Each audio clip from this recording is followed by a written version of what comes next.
সুবহানাল্লাহ।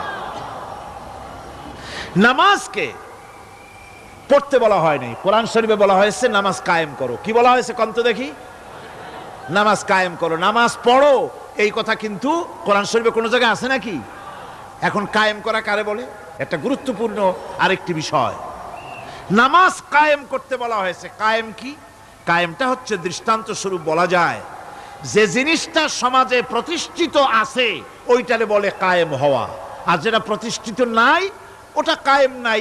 কায়েম মানেই হলো প্রতিষ্ঠিত থাকা। যেমন আমাদের দেশে, আমাদের সমাজে নারী পুরুষ শিশু বৃদ্ধ সকলেই কাপড় পরা, শাড়ি পরা, লুঙ্গি পরা, এই কাপড় পরাটা কায়েম আছে, প্রতিষ্ঠিত আছে না নাই? যার কারণে কাপড় পরা সমাজে কায়েম আছে বলে উলঙ্গ মানুষ সমাজে খুঁজে পাওয়া যায়।